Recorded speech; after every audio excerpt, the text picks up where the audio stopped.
welcome to this first lecture. So one of the things we want to explore as we kind of make our way through the history of Christian theology is the question, why do we believe what we believe? Some of you who are watching this video may be a Christian, you may be a Protestant, you may be Catholic, maybe you're Orthodox, maybe you're agnostic. You're not sure if you believe in a God or if there is a God. Maybe some of you don't believe anything at all or would say that you're an atheist. As we move through these videos and we focus on the nature of Christian belief and the history of Christian belief, what I really want to focus on is why we believe these things. What are the conditions of our belief? And as we move through the different kind of historical epochs of Christianity, what we find is there are these different, I call them philosophical tools that people use to make sense of Christianity.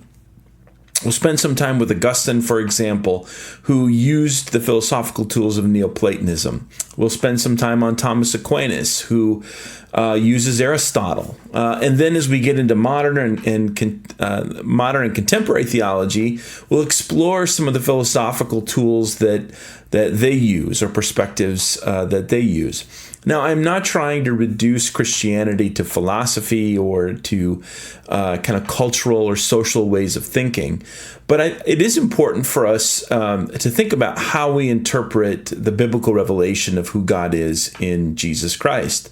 So for those of us who are Christians, we take Scripture as the revelation of God, but then we're trying to make sense of what Scripture means. And so this is where doctrine and theological categories come from.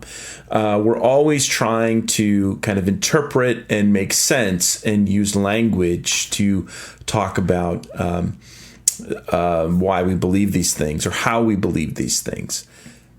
So I want to start by talking a little bit about Star Wars. For those of you who know Star Wars, specifically Episode 4, there's this scene where they're flying in the Millennium Falcon and Luke has a blaster shield on and Obi-Wan Kenobi is trying to help show him the ways of the Force. And Han Solo comes and he sits down and they begin to have this little conversation about the Force.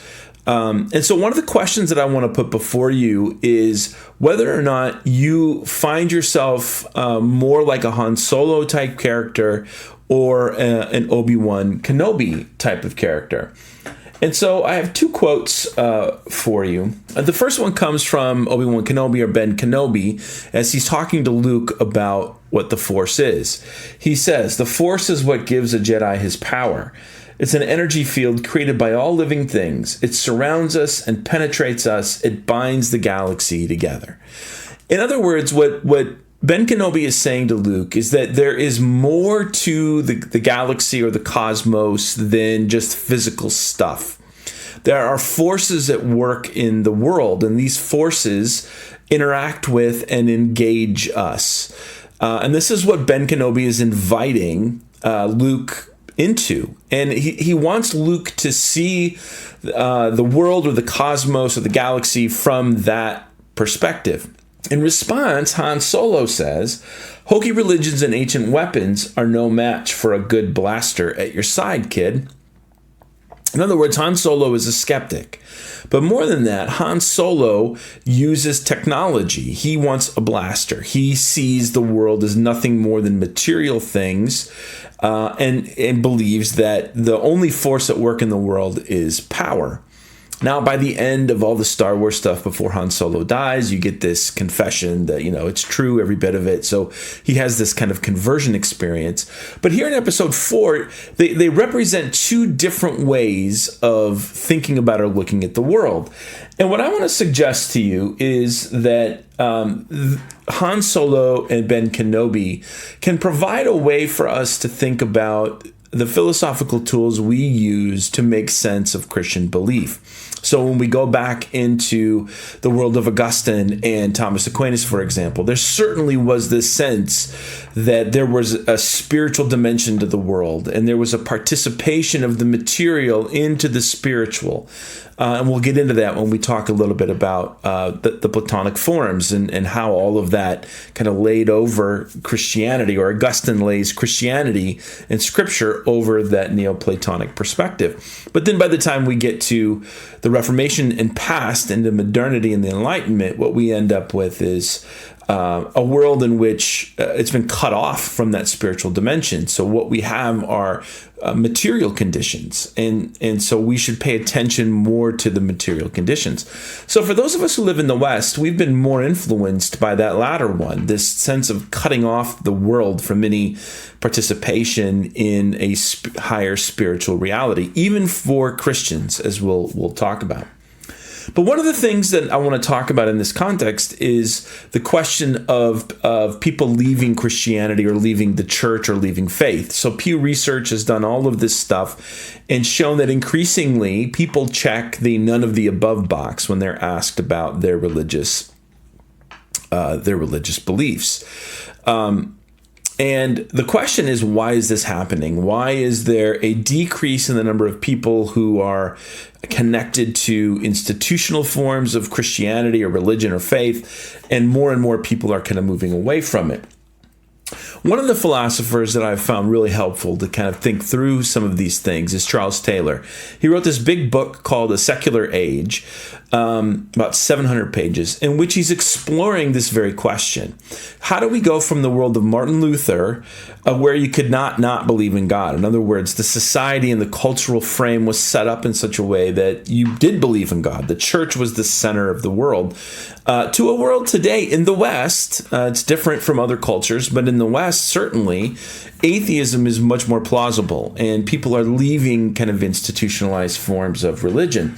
And one of the things that he talks about is the move from a reality that was porous. And so if you think about the relationship between the spiritual and the material world, think about the line between those two aspects of existence having holes or being like a strainer so that you could move back and forth. There was a sense in which there was a spiritual world, a transcendence, if you will, that participated in or was bound up with the material world. And so to talk about magic and miracles and demons and angels and all of this type of stuff made perfect sense. And so in some way, the gospel and the world of Christianity is closer to that world as we read the biblical text and we hear some of those things that are going on. But then at the Reformation, what happens is we get this turn and we begin to move into a world that is increasingly cut off. And he refers to this as kind of the immanent frame, that the holes or the sieve or the porousness gets solidified. He calls this the buffered self, that we now are focused on this world and not this transcendent spirituality, but now kind of focused on this world. And so as you think about the shift from religion being the thing that is most important to things like politics and economics and science and technology, really one way to think about this is a shift in faith, that while in the ancient medieval world there was a sense of faith in a transcendent God, now we've moved and we've slid faith into these new kind of modes of existence, politics, economics, and so on, that are part of this kind of immanent frame. And so one of the things that I want to do is I want to use Charles Taylor as a way to explore this question, why do we believe what we believe, as we think through how Christians have believed and thought about God and Jesus Christ and the doctrine of the Trinity and the sacraments, and what does it mean to believe in God? And what did it mean for Augustine to believe in God? And what does Neoplatonism have to do with it? And now what does it mean for us to believe in God? Those of us maybe who are Protestants, evangelicals, or fundamentalists, or Reformed, or Episcopalian. What does it mean for us to believe in God as we are now on this side of this kind of move to the immanent frame? And of course, we'll talk about the Catholic Church and the Orthodox Church and how the sense of the bread and the wine becoming the body and blood make much more sense in this porous world that is part of the ancient and medieval worlds. So this is one of the things that I really want to focus on is how do we understand and articulate who God is, and how do we make sense of the language and the categories that we use then to express our faith and to believe in God. Now, to do this, what we're going to do is we're going to take this historical journey exploring what other Christians have said about who God is. And that's really how, if somebody were to ask me, what is theology? I really don't think we're studying God as if God is some specimen or, that we can take God into a laboratory and dissect God. And I understand that the word itself it pushes in that direction, kind of the study of God. But as we go, I think we'll find, as we especially move into medieval and modern and contemporary theology, we'll find this sense of the apophatic. In other words, when does our language strain?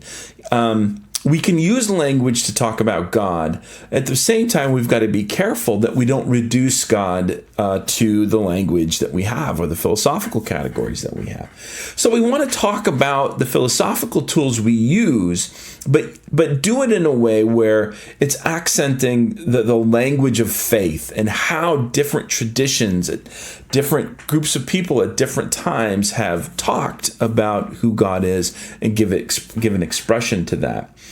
So what I want to emphasize is this sense that studying theology and the importance of studying theology is to develop and cultivate a language for talking about God, for talking about faith, and to talk about human experience. John Calvin claims that our knowledge of God and knowledge of our own human self are bound up with one another. We'll see that with Augustine, and we'll see that with others as well.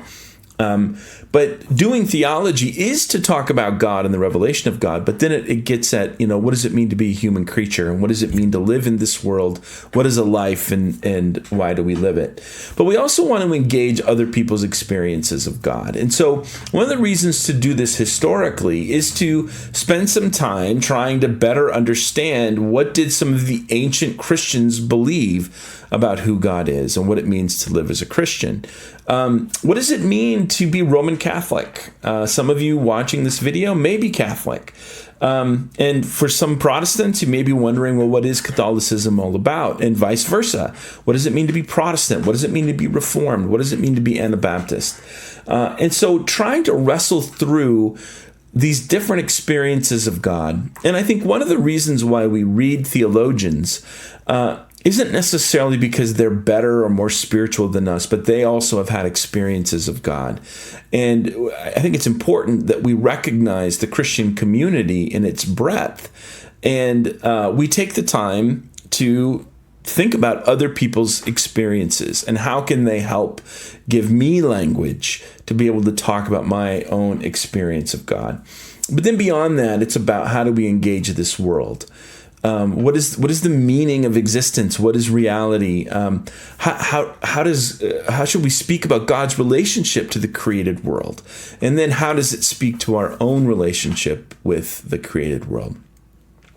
So these are all things that I want us to kind of keep in the background as we begin this study, as we begin exploring some of the ways that Christians have thought about who God is.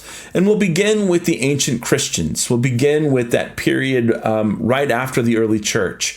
As they begin to formulate some of their beliefs, they bump up against people who believe different things. Then they begin to formulate creeds, statements of this is what we believe. And we'll talk a little bit about the Apostles' Creed and the Nicene Creed, and what those things are saying about God in relationship to the world, but also the person of Jesus Christ.